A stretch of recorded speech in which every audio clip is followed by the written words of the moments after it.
महाभारत में कर्ण को सर्वश्रेष्ठ योद्धा क्यों कहा जाता है? महान क्यों बताया जाता है महाभारत में कर्ण को? उससे बहुत ज़्यादा वैल्यूएबल प्लेयर वहाँ पे थे, लेकिन कर्ण को ही क्यों ऐसा कहा जाता है? तो आपको पता होगा, अर्जुन था वहाँ पे, द्रोणाचार्य थे, भीष्म थे, लेकिन सबसे ज़्यादा महान कर्ण क्यों है?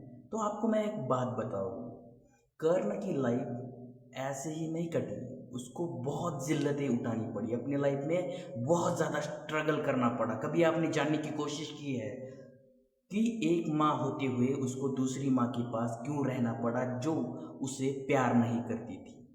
जब उसका पहला बच्चा मर गया तब उसने कर्ण को थोड़ा सा अहमियत देना शुरू किया था।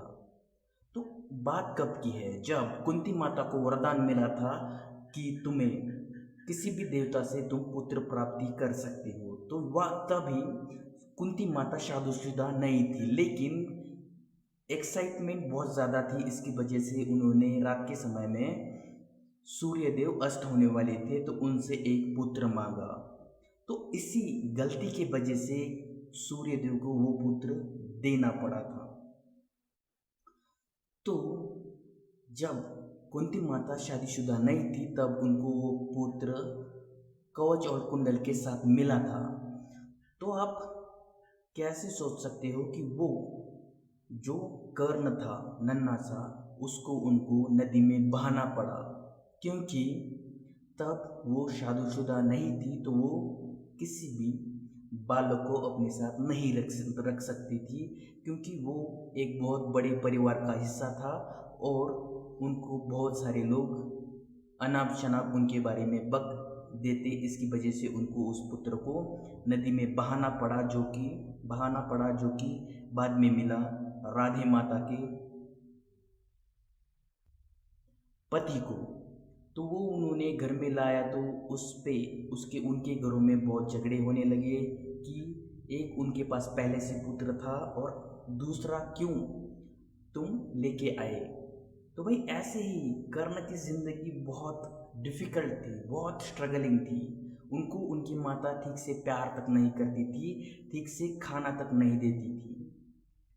तो ऐसे ही जैसे जैसे कर्ण अपनी लाइफ में बड़े होते गए, वैसे वैसे सिचुएशन बदलती गई।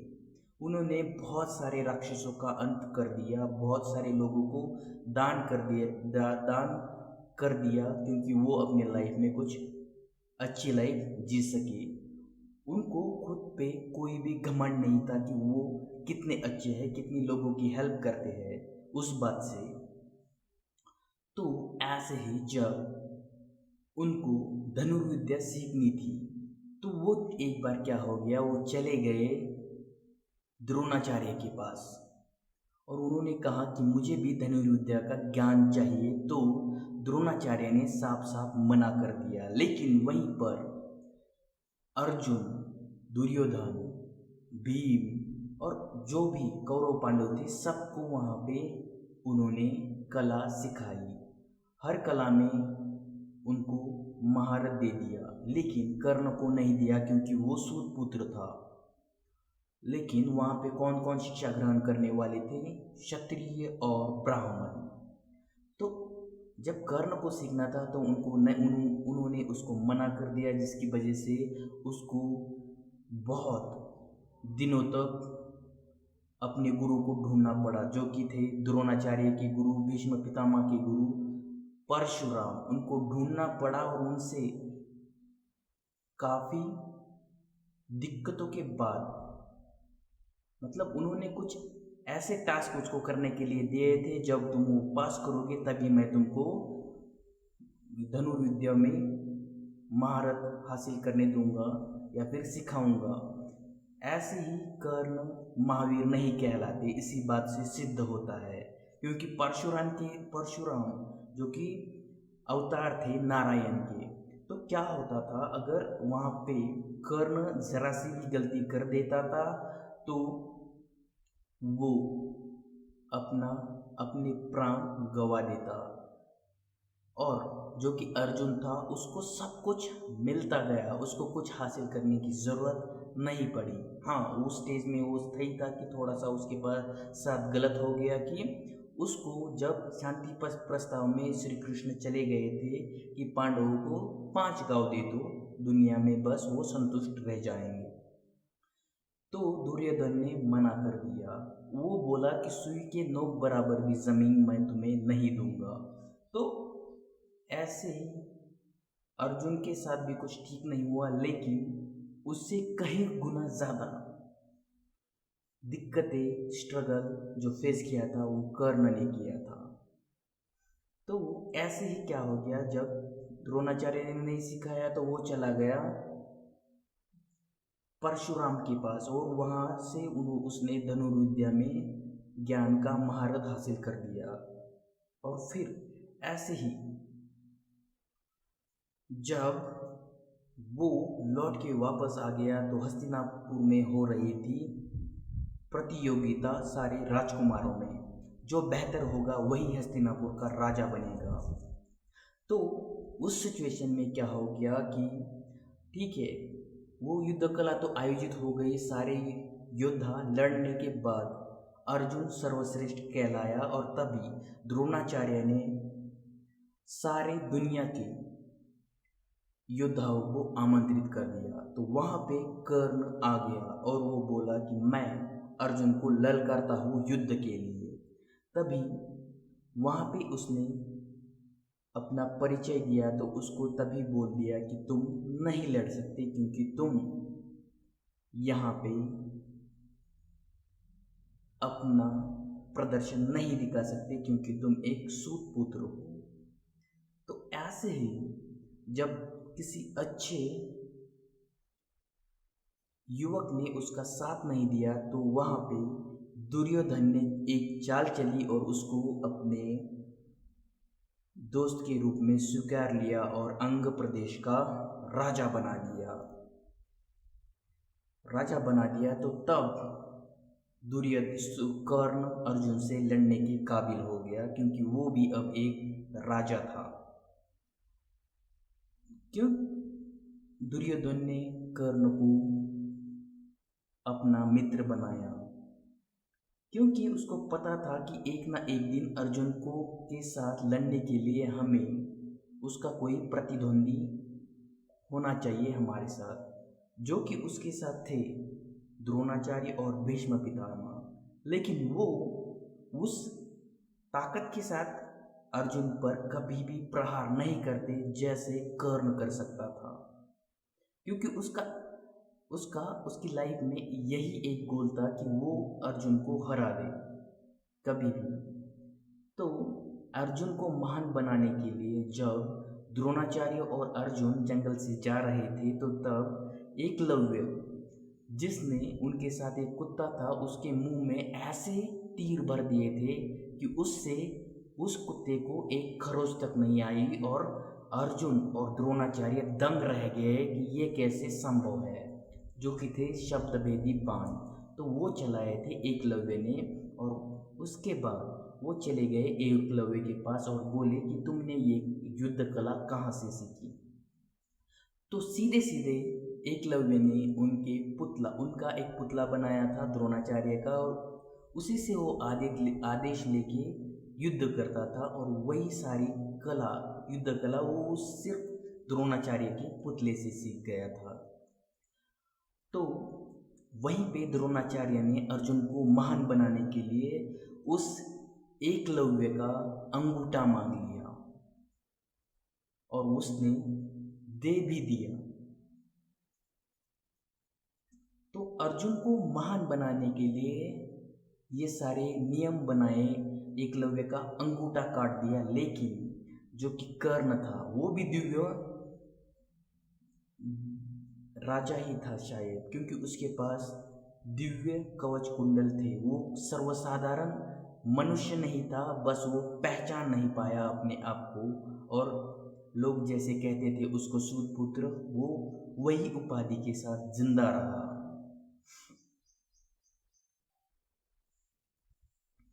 तो ऐसे ही जब श्री कृष्ण और कौरव और पांडव युद्ध के लिए कुरुक्षेत्र में आ गए थे, तब कर्ण को उसमें आना अनिवार्य नहीं था, क्योंकि भीष्म पितामह ने उनसे एक वरदान लिया था कि तुम तब तक युद्ध भूमि में नहीं आ सकते जब तक मैं रणभूमि में जिंदा हूँ। जिस दिन भीष्म पितामह शैया पे लेट गए तीरों की, उस दिन उसके बाद कर्ण ने रणभूमि में अपना कदम बढ़ाया, और जैसे ही वो रणभूमि में उतरा तो अर्जुन और कर्ण का आमना सामना हो गया।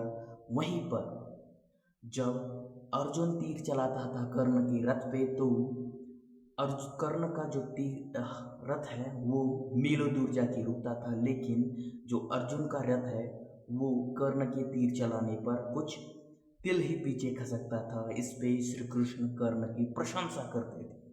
तो इस पे आता था अर्जुन को गुस्सा, और वो बोलता था कि माधव, आप ऐसा कैसे कर सकते हो? जब मैं तीर चलाता हूँ कर्ण के ऊपर तो उसका रथ मीलों दूर जाके रुकता है, और जब वो हमारे रथ पे तीर चलाता है तो सिर्फ हमारा जो रथ है वो कुछ तिल ही पीछे खिसकता है, और तब भी आप उसकी प्रशंसा कैसे कर सकते हो?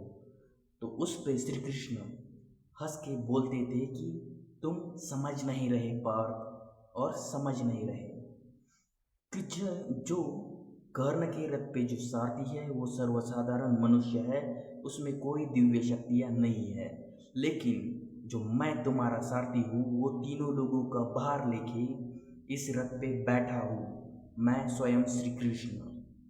और इस रथ के ध्वजा पे हनुमान जी विराजमान है। अगर तब भी कोई इस रथ को जरा सा खिसका सकता है तो वो कोई महान धनुर्धरी ऐसा कर सकता है। ऐसे ही समझाते हुए यहाँ भी कर्ण ने अपनी महानता सिद्ध की। उसके बाद क्या हो गया, एक बार कि ऐसे ही बात करते हुए श्री कृष्ण कर्ण की प्रशंसा करने लगे, और उसमें भी उन्होंने कहा कि कर्ण सर्वश्रेष्ठ ज्ञानी है, धनुर्धर है, ऐसी ही उसकी प्रशंसा करने लगे। इस पर अर्जुन बोला कि अब तो प्रतियोगिता होनी ही चाहिए कि मैं श्रेष्ठ हूँ या फिर कर्ण। तो इस पर श्री कृष्ण बोले ठीक है, और उनके सामने थे दो दिव्य पर्वत जिनको श्री कृष्ण ने स्वर्ण पर्वत में बदल दिया, और कहा कि अब ये तुम्हारे अधीन है और इसको तुमको ग्रामवासियों में समान भाग में विभाजित करना है या फिर दान करना है। तो अर्जुन चला गया अपनी सेना के साथ, और वो पर्वत समान हिस्सों में सबको दान करने लगा। लेकिन पर्वत तो बहुत बड़े थे, इस पे वो कुछ देर के बाद थक गया और श्री कृष्ण के पास आकर बैठा और बोला कि बाकी का दान बाद में करेंगे। इस पे श्री कृष्ण बोले कि अब कर्ण की बारी है, जो कि कर्ण को बुलाने के बाद कर्ण यहाँ पे आ गया, और श्री कृष्ण बोले अब ये 2 स्वर्ण पर्वत तुम्हारे अधीन हैं और इसको तुम्हें ग्रामवासियों में दान करना है। तो यहाँ पे कर्ण ने खेल दिया बहुत बड़ा दाव, जो कि उसको करना चाहिए था। तो वहाँ पर ही उसने घोषणा कर दी कि ये जो स्वर्ण पर्वत दिखाई दे रहे हैं आपको ग्रामवासियों, अब ये तुम्हारे अधीन है, और आप इसको अपने आवश्यकताओं के अनुसार ले जा सकते हैं, क्योंकि किसको पता है कि दूसरों को कितनी आवश्यकता है किसी भी चीज़ की। और कर्ण इस बात को कहते हुए वो वहाँ से निकल गया, और आपको सिद्ध होता है कि यहाँ पर भी कौन महान था, कौन सर्वश्रेष्ठ ज्ञानी था। तो आपको पता होगा एक टाइम पे कि जब युद्ध खत्म होने जा रहा था और कर्ण और अर्जुन, क्या हो गया एक बार कि श्राप जो मिले थे कर्ण को, एक था गुरु परशुराम से मिला हुआ, जो कि वो जब तक किसी बुरी हालत में नहीं पड़ेगा तब उसको कोई भी धनुर्विद्या का ज्ञान उसको काम नहीं आएगा, ये था उनका श्राप। और दूसरा जो श्राप मिला था वो था, एक बार क्या हो गया कि कर्ण ऐसे ही जा रहा था और गौ माता नदी में पानी पी रही थी, लेकिन उसको आभास ऐसे हो गया कि कोई राक्षस या फिर बुरी शक्ति वहाँ पे है। तो उसने उस पर तीर चलाया और उस गौ माता की हत्या हो गई। और उन साधुओं ने उसको श्राप दे दिया कि तुम ऐसे ही विवश होके रणभूमि में अपना अंत देखोगे। तो उसी शापों की वजह से जब कुरुक्षेत्र में युद्ध का अंत होने वाला था, उससे पहले एक बार अर्जुन का रथ का पहिया धंस गया था जमीन में और सामने था कर्ण। जब अर्जुन नीचे उतरा था तो कर्ण ने तीर नहीं चलाया क्योंकि वो निशस्त्र था और वो अपने रथ का पहिया निकालकर रथ पे वापस आ गया। इस टाइम पे कर्ण के पास वो अवसर था जो कि वो अर्जुन का अंत कर सकता। यही नहीं, एक दिन तो वो सारे पांडवों का अंत कर सकता था, लेकिन उसने ऐसा नहीं किया क्योंकि कुंती माता से उसने वचन लिया था कि मैं मारूंगा तुम्हारे सिर्फ एक बेटे को, और वो है अर्जुन। उसके सिवा वो किसी को हाथ तक नहीं लगाएगा, नहीं तो पांचों पांडवों को उसने खत्म कर दिया होता। तो इस बार तो उसने उसको छोड़ दिया। और लेकिन जब कर्ण का पहिया धरती में फंस गया या धस गया, तो जो कि अर्जुन के सारथी थे श्री कृष्ण, और अर्जुन कर्ण के पास था दिव्य विजय धनुष। वह अपना धनुष रथ के ऊपर रखे नीचे चला गया और उसने अपने सारथी से मदद भी मांगी, लेकिन उन्होंने मना कर दिया क्योंकि वो भी एक राजा थे। तो वो अपने रथ का पहिया निकालने खुद उतर गया और वहाँ से संदेश मिल गया अर्जुन को कि तुम अभी कर्ण को मार दो या फिर तीर चलाओ, क्योंकि अगर उसके हाथ में फिर से विजय धनुष आ गया तो फिर कायनात भी हमें नहीं बचा सकती। तब अर्जुन ने कर्ण पर तीर चला दिया, निशस्त्र कर्ण पर तीर चला दिया और उसका अंत करने वाला था। लेकिन कर्ण के कुछ अच्छे कर्म उसकी जान नहीं जा रहे थे। तब श्री कृष्ण को एक साधु का रूप लेके उसके सारे पुण्य भिक्षा में मांगने पड़े थे। तो ऐसे ही कर्ण को महान नहीं बताया जाता, वो सच में महान था और उसको कभी भी किसी का साथ नहीं मिला। उसका हर किसी ने अपने काम के लिए यूज़ किया है। तो आपको एक मैं बात बता दूं कि सर्वश्रेष्ठ कर्ण क्यों है, क्यों उसको लोग महान कहते हैं। तो आपको पता होगा कि कर्ण संध्या काल में जब आराधना करने जाता था तो तब उसको कोई भी दान मांग लेता तो उसको वो अपनी जान तक निकाल देता था। उसका एक सिंपल सा एग्जाम्पल है जो मैं आपको बताऊंगा कि वो एक बार क्या हो गया कि कवच कुंडल के साथ कर्ण को हराना नामुमकिन था, जो कि उसको दिया थे उसके पिता ने। तो अर्जुन था इंद्रदेव का अंश और कर्ण था सूर्यदेव का अंश। तो यहाँ पर क्या हो गया कि उसके पिता इंद्र वैसे भी ठीक नहीं थे। उनका तो काम ही था लोगों को नीचा दिखाना या फिर उनसे सब कुछ छीन लेना। तो जब कर्ण आराधना करने के लिए जा रहा था संध्या काल में, तो उनको तो पता था कि जब तक कर्ण के पास कवच कुंडल है तब तक तो अर्जुन जीतने से रहा। तो वो भिक्षा का साधु का वेश बनाकर चले गए कर्ण के पास और उन्होंने कर्ण से कवच कुंडल दान में मांग लिया। और वहाँ पर भी कर्ण लहूलुहान होते हुए उसने अपना कवच कुंडल दान कर दिया और वो वहाँ पे बेहोश हो गया।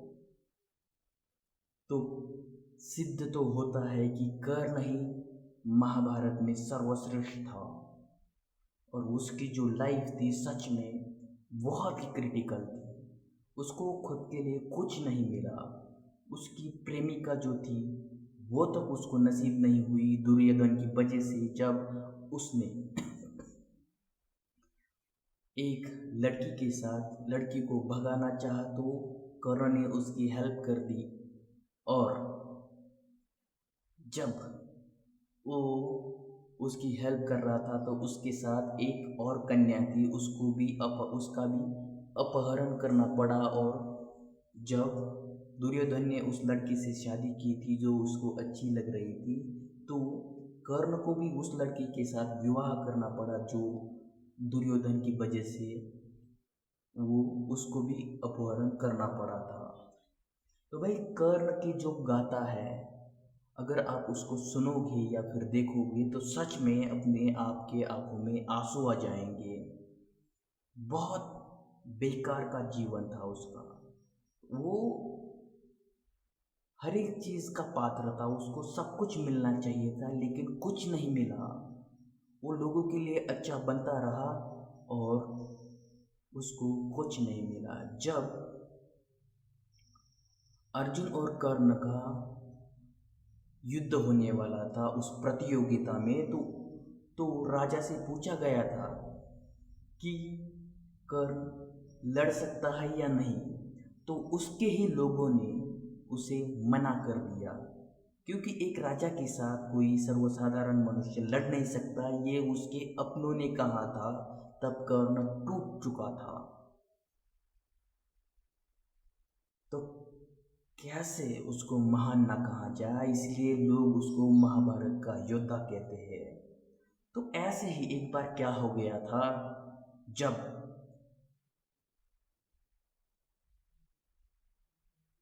द्रौपदी का स्वयंवर होने वाला था तो उसमें कर्ण भाग नहीं लेने वाला था। लेकिन वहां पर जो योद्धा थे वो विफल हो रहे थे लगातार, और दुर्योधन भी। लेकिन उससे पहले ही द्रौपदी और कर्ण का एक दूसरे के साथ जान पहचान हो गई थी।